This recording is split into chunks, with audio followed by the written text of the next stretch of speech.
The Indian हाउसवाइफ्स के इस नए एपिसोड में उन करोड़ों भारतीय गृहिणियों का स्वागत है जो अपने घर का खूब ध्यान रखती हैं, बुजुर्गों का ध्यान रखती हैं, बच्चों का ध्यान रखती हैं, कुछ नया सीखना चाहती हैं, समझना चाहती हैं।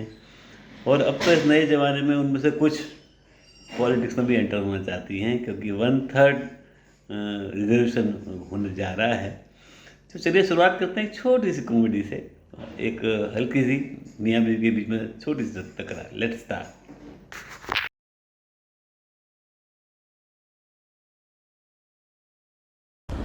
अभी तक खाना क्यों नहीं बनाया?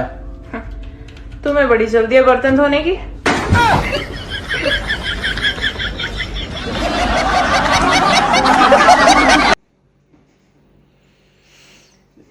चैत्र की नवरात्रि यहाँ शुरू हो गई हैं और एक छोटी सी एक रंगोली दिखाते हैं। This rangoli is on Howrah bridge, the famous Howrah bridge of Calcutta. किस तरह से रंगोली बनाई गई है, you will enjoy. Let's have a look at rangoli.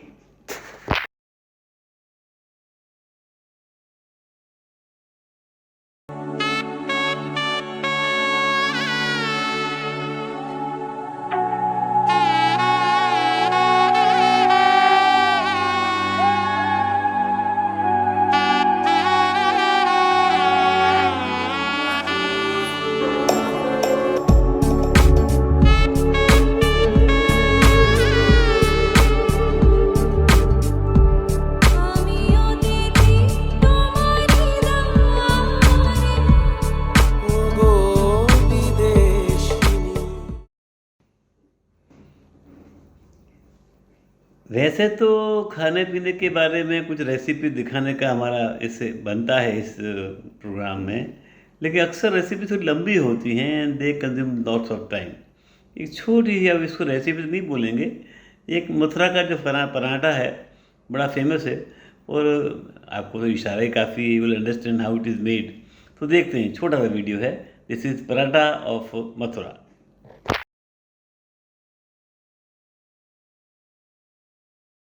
आज हम आपको दिखाने वाले हैं मथुरा का एक ऐसा पराठा जो कहीं और आपको नहीं मिलेगा। नॉर्मल पराठे से दिखने में बिल्कुल अलग होता है और घी में डुबा डुबा कर बनाया जाता है। लगभग 100 ईयर से यहाँ पर बेचा जा रहा है और सर्व किया जाता है आलू की सब्जी के साथ। ये पराठा आपको मिलेगा मथुरा होली गेट के पास, 300 रुपए का 1 किलो। बहुत ही ज्यादा क्रिस्पी और मजेदार। घर में कोई शादी हो तो सभी महिलाएं थिरक उठती हैं। ये छोटा सा वीडियो है, हाउ दे डांस, और उसी से एक घर में एक अच्छा माहौल बनता है और मेहमानों को, सबको अच्छा लगता है। Let's have a look at this dance video.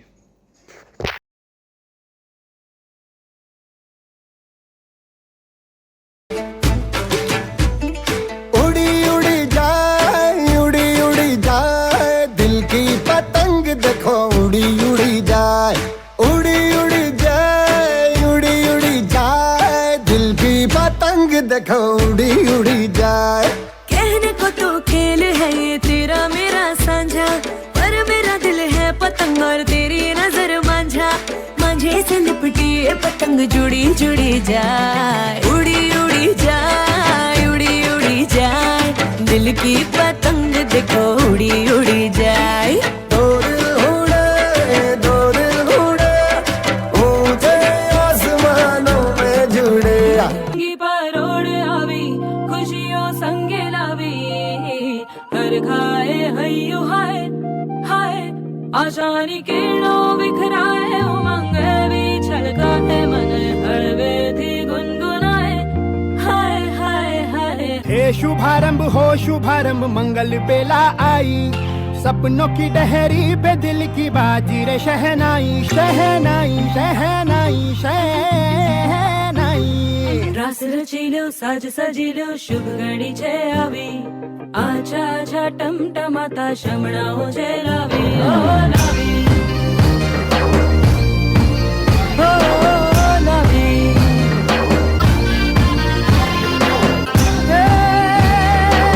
रंग लो मारा नाम।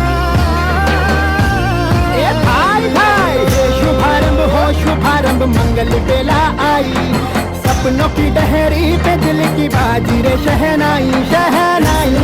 साज सजिलो शुभ घड़ी छे आवी, आछा आछा टमटमाता शमणाओ जे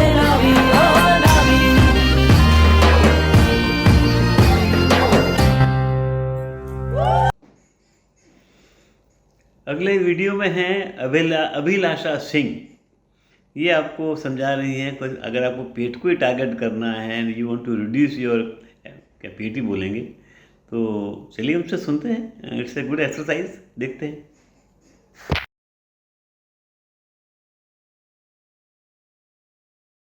अगर आपको सिर्फ और सिर्फ अपने पेट को टारगेट करना है, पेट का मोटापा कम करना है, तो जो 2 एक्सरसाइज मैं आज आपको बताने वाली हूँ ये आपको डेली बेसिस पे जरूर करना चाहिए। और सबसे अच्छी बात ये एक्सरसाइज आप कभी भी कर सकते हो। आप सुबह सुबह इसको खाली पेट कर सकते हो, या खाना खाने के 2 से 3 घंटे के बाद दिन में किसी भी वक्त कर सकते हो। रात को सोने से पहले कर सकते हो, बेड पे भी कर सकते हो, या फिर आप ऐसे मैट बिछा के मैट पे भी कर सकते हो। आसान एक्सरसाइजेज है, कभी भी कर सकते हो, तो इनसे अच्छा तो कुछ हो ही नहीं सकता। तो चलिए शुरू करते हैं। फर्स्ट एक्सरसाइज करने के लिए इस तरीके से आराम से आपको मैट पे लेट जाना है। ऐसे पूरा ऐसे लेट गए, पैर को थोड़ा सा दूरी पे रखेंगे ऐसे। अब अपने दोनों हाथों की उंगलियों को आपस में इस तरीके से इंटरलॉक करेंगे और सर के नीचे इस तरह से रख देंगे। अब यहाँ पे आपको ब्रीदिंग का ध्यान रखना है, किस तरीके से ब्रीथ करना है। पहले आपको एक लंबा सांस भरना है ऐसे, और फिर धीरे से सांस छोड़ते हुए अपने सर को ऊपर लेके आना है ऐसे। फिर से सांस भरते हुए पीछे जाएंगे और ऐसे सांस भरते हुए ऊपर आएंगे। अब जो कॉमन मिस्टेक जो ज्यादातर लोग करते हैं इस सिंपल सी एक्सरसाइज में, वो क्या करते हैं, अपने हाथों को जो सर के नीचे रखते हैं तो ऐसे जोर से ऐसे प्रेस करते हैं हाथों से सर को। वो बिल्कुल नहीं करना है। आपके हाथ सिर्फ सपोर्ट के लिए रखे हुए हैं, इससे आपको सर को बिल्कुल भी दबाना नहीं है, आगे की तरफ खींचना नहीं है। एकदम आराम से स्मूथली इसको करना है। Breathe in and breathe out, breathe in and breathe out. बस इसी तरीके से आपको 10-10 के 3 रेपिटेशंस करने हैं। 10 बार आपको सांस अंदर लेना है, बाहर छोड़ना है, फिर आपको बीच में एक ब्रेक लेना है लगभग 1 मिनट का, और फिर से आपको एक्सरसाइज परफॉर्म करनी है। आप देखोगे कि आपकी कोर मसल्स बिल्कुल टाइट हो जाएंगी, पूरा प्रेशर आपको अपने पेट पे महसूस होगा। तो ये थी हमारी फर्स्ट एक्सरसाइज। अब देख लेते हैं हमारी सेकेंड एक्सरसाइज। सेकेंड एक्सरसाइज करने के लिए अपने दोनों पैरों को इस तरीके से समेटिए और ऐसे पैर के अंगूठों को पकड़ लीजिए इस तरह से। अब धीरे से पैरों को ऊपर लेके जाएंगे ऐसे, और फिर धीरे से ऐसे नीचे लेके आएंगे। स्टार्टिंग यहीं से करनी है, सिर्फ इतना सा पैरों को उठाना है ऐसे, और फिर नीचे लेके आएंगे। अब धीरे धीरे अपने पैरों को आपको ऊपर की तरफ बढ़ाते जाना है। जैसे अभी आपने स्टार्टिंग में किया तो इतना किया, और फिर वापस आ गए, और फिर लास्ट तक करते करते आप पैरों को जितना हो सके ऐसे ऊपर खींचिए, और फिर ऐसे वापस लेके आ जाइए, जितना आप ऊपर की तरफ आराम से स्ट्रेच कर सकते हैं। अगेन ब्रीदिंग का ध्यान रखना है। सांस भरते हुए पैरों को ऊपर खींचिए, सांस छोड़ते हुए रिलैक्स। सांस भरते हुए पैर एकदम सीधे कर लीजिए, कर सकते हैं तो, नहीं कर सकते हैं तो यहां रखिए जहां तक आप आराम से जा रहे हैं, और फिर सांस छोड़ते हुए एकदम रिलैक्स। इस एक्सरसाइज के भी आपको 10-10 के 3 रेपिटेशंस करने हैं। ब्रीदिंग आपको इसी तरीके से करनी है। नाक से लंबा सांस लेना है और फिर मुंह से पूरा सांस आपको बाहर छोड़ना है। जब आप मुंह से सांस बाहर छोड़ेंगे तो आप देखेंगे आपकी पूरी कोर मसल्स एकदम अंदर की तरफ खिंचती हैं, आपका पूरा पेट एकदम टाइट हो जाता है, जिससे कि आपका धीरे धीरे करके बेली फैट रिड्यूस होना शुरू हो जाता है। साथ में कुछ छोटी छोटी चीजों को और ध्यान रखिए, जैसे कि आप बहुत ज्यादा स्ट्रेस मत लीजिए, पानी सही मात्रा में पीजिए, खुद को कॉन्स्टिपेटेड मत होने दीजिए। अगर आपको कब्ज की शिकायत रहती है, पेट साफ नहीं होता, तो ये भी एक बहुत बड़ा कारण होता है आपका पेट बढ़ने का। तो इन चीजों पे आप फोकस कीजिए, डाइट अपनी सही रखिए, और ये 2 एक्सरसाइज आप रेगुलर बेसिस पे करिए। डेफिनेटली विद इन 7 डेज आपको रिजल्ट मिलेगा, 100% रिजल्ट मिलेगा। एक्सरसाइज करके आपको कैसा लगा कमेंट सेक्शन में जरूर बताइए। अपना ध्यान रखिए, खुश रहिए, फिट रहिए। Thank you. अगला वीडियो पॉलिटिक्स के बारे में है और बीबीसी का बनाया हुआ है, और ये इंग्लिश में है, लेकिन बहुत आसानी से आप इसको समझ सकते हैं क्योंकि इसमें सब टाइटल जो है दिए होते हैं। और स्लोली हम बहुत टाइम हमारे पास में है, आप जानिए कि पॉलिटिक्स के बारे में आप समझते रहिए धीरे धीरे, फिर और भी वीडियो हम लाते रहेंगे जो आपको यूज़फुल होंगे। ये हमारी प्रॉब्लम है कि बहुत लंबा वीडियो हम नहीं दिखा सकते आपको किसी का भी, लेकिन आप थोड़ा थोड़ा समझिए पॉलिटिक्स को और देखिए इस वीडियो को। ये वीडियो में जैसे मैंने बताया है इंग्लिश में, but it's a very simple English, so let's learn something on politics.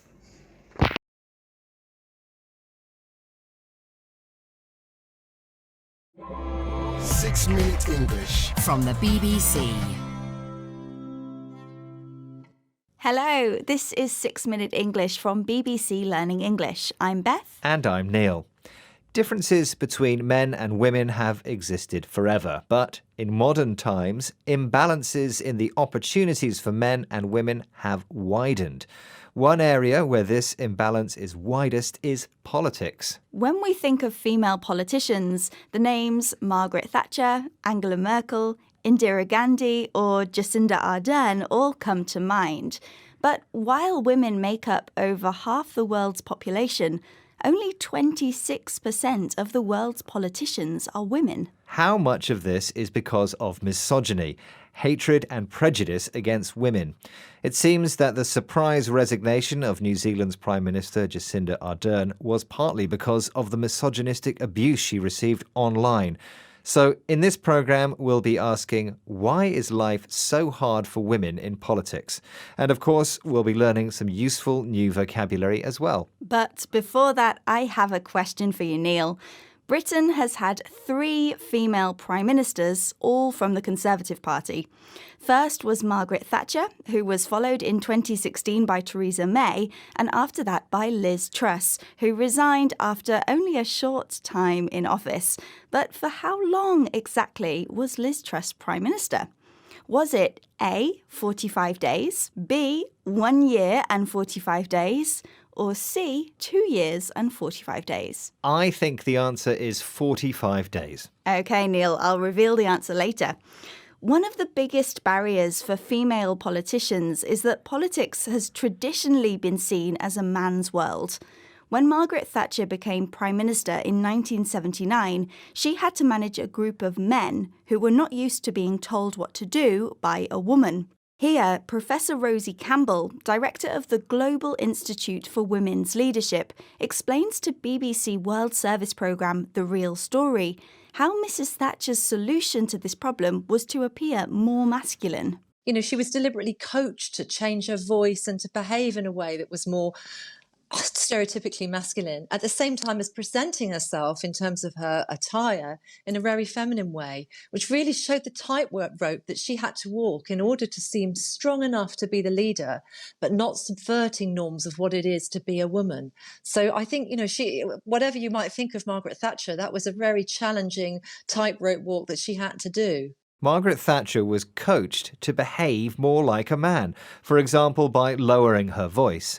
If you are coached, you are specially trained in how to improve at a particular skill. At the same time, she was also advised to appear feminine, especially in her attire, the clothes she wore. In trying to present both male and female sides of herself, Mrs Thatcher walked a tightrope, an idiom meaning to be in a difficult situation that requires carefully considered behaviour. The point is that none of these demands were made of the men in Mrs Thatcher's government. Even today, the way women in politics behave or dress is commented on and criticised far more than men, with the result that fewer women are willing to expose themselves to public scrutiny, a situation which has only got worse since the internet, and with it sexist and misogynistic abuse on social media. Paradoxically, it's often said that the qualities of empathy and understanding, often associated with women, are most needed in politics today. According to former Prime Minister Helen Clark, who was New Zealand's first female elected leader, it's not just that women are more caring, they also bring a different leadership style, as she explained to BBC World Service programme The Real Story. I think that women are known for more collaborative styles in politics, less likely to be the top-down, heavy-handed, my way or the highway. More open to evidence, debate. I think it certainly informed the way that I led. I think it also informed the priorities that I had. Helen Clark believes women leaders are more collaborative. They prefer working cooperatively with several people to achieve a common goal. She contrasts this with a stricter, more dictatorial leadership style by using the expression my way or the highway, an idiom used as a warning that someone will only accept their way of doing things. In fact, adopting such dictatorial approaches has been the end of many political leaders, including Mrs. Thatcher and, more recently, Liz Truss. Which brings me back to my question, Neil. How long did Liz Truss last as Prime Minister? I guess it was 45 days. Was I right? That was the correct answer. Liz Truss was Prime Minister for just 45 days, the shortest premiership of any British leader ever, male or female. OK, let's recap the vocabulary we've learnt in this programme on women in politics, starting with misogyny, the dislike or hatred of women. If you are coached in something, you are trained or instructed in how to improve that particular skill. Attire means the clothes you are wearing. If you have to walk a tightrope, you're in a difficult situation that requires careful behaviour. The adjective collaborative involves several people working together for a particular purpose. And finally, the idiom, it's my way or the highway, can be used as a warning that someone will only accept their own way of doing things. Once again, our 6 minutes are up. See you soon. Bye.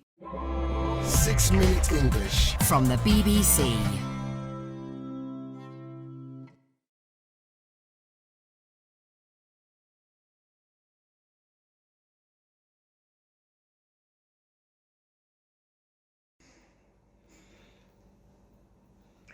बच्चे जब दूसरों को खिलौनों से खेलते देखते हैं तो उनकी भी चाह होती है।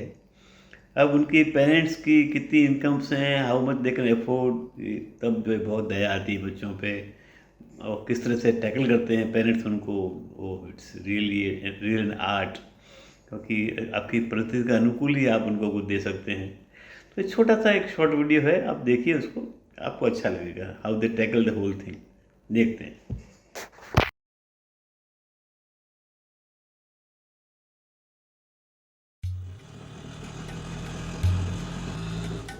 ये हैं हमारे मोहन बाबू, जो कई दिनों के बाद शहर में मेहनत मशक्कत करके घर वापस लौट गए हैं। और ये हैं उनके जिगर के टुकड़े। ए, क्या कर रहा है? मुझे भी दो ना। रोटी बनाएगा? ये ले। जिनकी एक हंसी के लिए ये कुछ भी कर सकते हैं।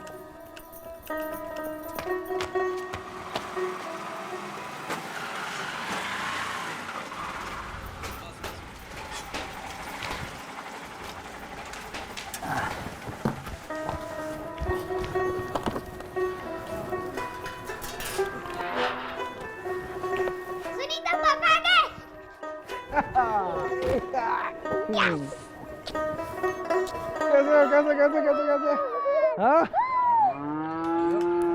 ये कितना लिया? अच्छा बताओ पापा क्या लाया आपके लिए?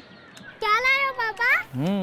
ये सुनीता रानी के लिए किचन सेट, मेरे विराट कोहली के लिए बैट और बॉल। खुश? जाओ चलो। ये लड्डू मम्मी खाएगी और ये गुड्डू का। सुनीता, तेरी बॉल ने मेरे लड्डू तोड़ दिए। सुनीता की बच्ची।